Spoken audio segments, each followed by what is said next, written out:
మాటలు వచ్చు కదా అని చెప్పి ఇష్టం వచ్చినట్టు మాట్లాడితే ఏం నేర్పిస్తున్నావు నువ్వు?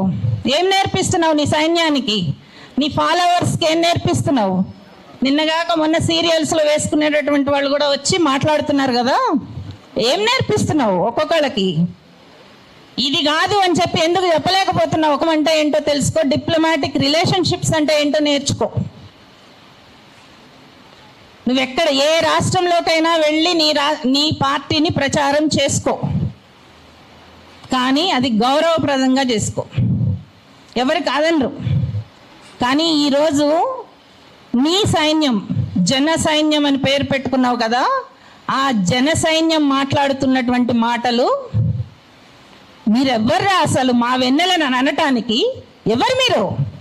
మా గద్దరన్న బిడ్డను అనటానికి మీకు ఎంత ధైర్యం? అసలు DNA టెస్ట్ చేస్తానంటాడా ఒకడు వెన్నెలకి? ఏం మాట్లాడుతున్నావురా నువ్వు? నీకు అసలు తెలుసా అసలు ఏం మాట్లాడుతున్నావో? అట్లాంటి వాళ్ళకి జ్ఞానం ఇవ్వు, కొంచెం చెప్పు, బుద్ధి చెప్పు. అన్నలాగా చెప్తావో, తండ్రిలాగా చెప్తావో, లేకపోతే ఇంకే రకంగా చెప్పుకుంటావో, అలా మాట్లాడకూడదని చెప్పు. చెప్పలేకపోతే కనుక అన్నీ కట్టబెట్టుకుని గోదావరిలో కలుపుకుంటావో ఏం చేస్తావో అది మీ ఇష్టం. కానీ ఇది కాదు. మన దేశానికి ఒక సంస్కృతి ఉంది, ఒక పోరాట సంస్కృతి ఉంది. అది భారత స్వతంత్ర పోరాటం కావచ్చు, లేకపోతే తెలంగాణ సాయుధ పోరాటం కావచ్చు, ఇంకా ఏదైనా కావచ్చు. పౌర హక్కుల సమాజం ఒకటి ఉంది, మానవ హక్కుల కోసం పనిచేస్తున్న సమాజం ఉన్నది, విలువల కోసం పనిచేస్తున్న సమాజం ఉన్నది. ఈరోజు దాదాపు 40 ఏళ్ల యాక్టివిజంతో మాలాంటి వాళ్ళందరం కలిసి కృషి చేసి తీసుకొచ్చినటువంటి చట్టాలు ఉన్నాయి. ఈరోజు నిర్భయ చట్టం కావచ్చు, దిశ చట్టం కావచ్చు, ఏవైనా కావచ్చు, మా రక్తం, మేం చేసినటువంటి కృషి అదంతా కూడా. దాన్నన్నిటినీ నువ్వు ఇష్టం వచ్చినట్టు తుంగలోకి తొక్కి నువ్వు నేర్పిస్తున్నది ఏంటి?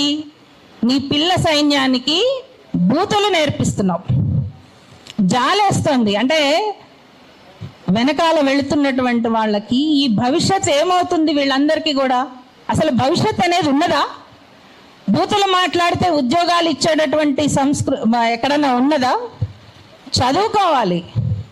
నువ్వు చదువుకుంటేనే నీకు వస్తుంది, నీ భవిష్యత్తు ఉంటుంది అనేటటువంటిది చెప్పాల్సింది పోయి బూతులు మాట్లాడండి, ట్రోల్ చేయండి, మాట్లాడిన వాళ్ళందరినీ ట్రోల్ చేయండి, గద్దరన్న బిడ్డను చేయండి. ఇంకేంటి? గద్దరన్నకి నీ మీద అంత నమ్మకం ఉండి నీ దగ్గరకు వచ్చి తమ్ముడు నాకు ఇవ్వు అని అడిగితే గనక నువ్వు జీవితాంతం కూడా దాన్ని భరించాలి. గద్దరన్న చేసినటువంటి త్యాగానికి నీ బోడి కారు ఒక లెక్క. ఆ మాత్రం కారు ఇస్తే నువ్వు ఈ 12 ఏళ్ల తర్వాత నువ్వు చెప్పుకోవాలా? ఏం చెప్పుకోకపోతే నీ పరువు ఏమన్నా తగ్గుతుందా? అంటే ఎంత డొల్లతనం. జాలేస్తుంది పవన్ కళ్యాణ్ నిన్ను చూసి, జాలేస్తుంది. నిజానికి పవన్ కళ్యాణ్ లాంటి వ్యక్తి రాజకీయాల్లోకి వస్తున్నాడు అంటే మా మిత్రులు కొంతమంది ఏం చెప్పారు అనంటే, పర్లేదు అతనికి ఆలోచించేటటువంటి తత్వం ఉంది, నేర్చుకుంటాడు అని చెప్పారు. నిజమే అనుకున్నాం. ఎందుకంటే అది చెప్పినటువంటి వాళ్ళు తక్కువ వాళ్ళు కాదు, చాలా మేధావులే. పర్సనల్గా మాట్లాడి చెప్పిన వాళ్ళు ఉన్నారు. నిజంగానే అంటే నేర్చుకుంటారు, ఎవరైనా నేర్చుకుంటారు. కానీ మీరు నేర్చుకోలేదు. మీరు యురేనియం పోరాటంలో వచ్చారు, ఒక అఖిలపక్షం కూడా పెట్టారు. అంటే ఒక పర్యావరణం మీద సీరియస్గా ఉన్నారు అని అనుకున్నాం. ఏముంది? మొత్తం పర్యావరణం అంతా కూడా సర్వనాశనం అయిపోతూ ఉంటే మీరు ఏ రోజు మాట్లాడలేదు. ఫ్యాక్టరీలు తగలబడిపోతూ ఉంటే మాట్లాడలేదు. పంట భూములు నాశనం అవుతుంటే మాట్లాడలేదు. అసలు ఒక విధానం లేదు ఆంధ్రప్రదేశ్లో పర్యావరణం మీద. ఇంకా తెలంగాణ నవనిర్మాణంలో మీరేం మాట్లాడగలుగుతారు? మీకు ఏం తెలుసు అని చెప్పి మాట్లాడతారు. చెప్పండి, మీకేం తెలుసు ఏంటిని? మీ నవనిర్మాణం ఎజెండా పెట్టండి.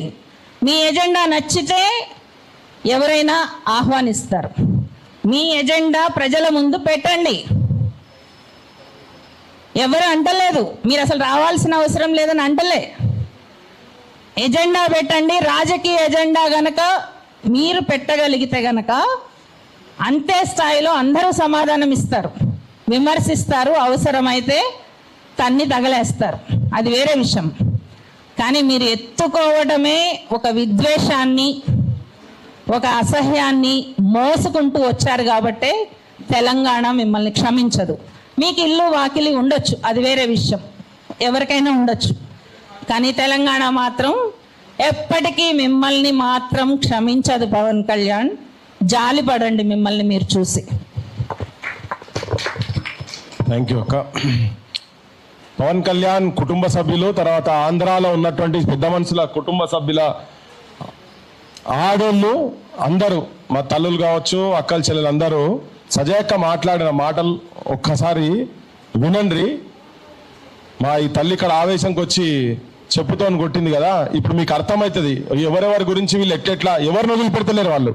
పవన్ కళ్యాణ్ సైన్యం మాట్లాడుకుంటూ చెప్పి నేను ఎప్పుడే మాట్లాడతారో తెలియదు కానీ ఇటువంటి వాళ్ళనే ఇంగ్లీష్లో స్క్రీజోఫోనిక్ అంటారు వీళ్ళను.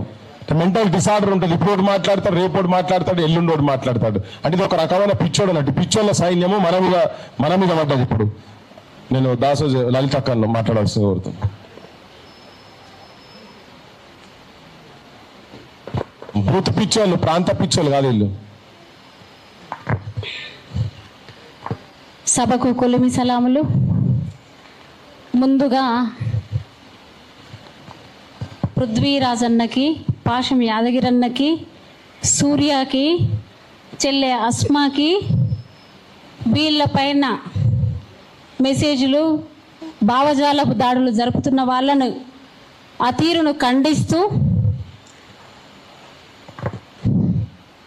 తెలంగాణ అంటే ఉగ్రవాదమా అనే అంశం మీద మాట్లాడుకుందాం. నేను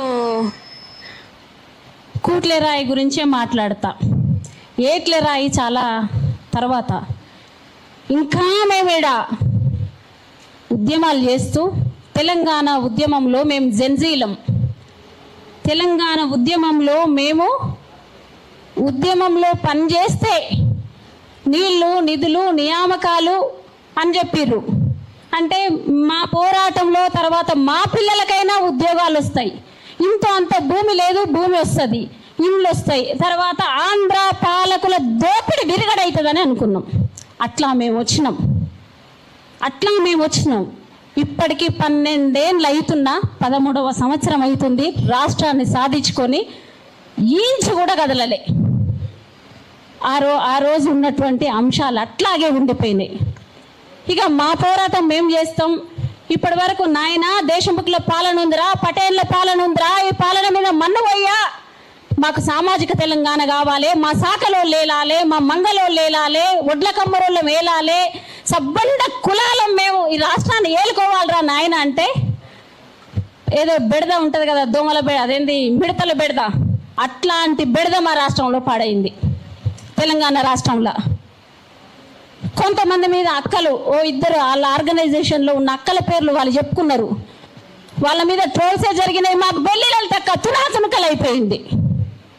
మా మారోజు మీరన్న దేహం ఇక్కడ నెత్తుర్లో తడిచిపోయింది. మేము ఈ రోజుకు ట్రోల్ మేము అవుతూనే ఉన్నాం. సజయక్క, సోగరక్క ఉద్యోగం వదులుకొని తెలంగాణ ఉద్యమం కోసం పనిచేసి పెళ్ళి, అందరూ జయశంకర్ సార్ మాత్రమే కాదు ఉద్యమంలో అట్లా కనబడ్డాడు. ఆడవాళ్ళల్లో ఇగో మనకు సోగరక్క కనపడుతుంది, తెలంగాణ బిడ్డ, జిల్లోజుల. ఇక్కడ ఉన్న వాళ్ళందరూ పేరున తమ్ముళ్ళు, అన్నలు అందరూ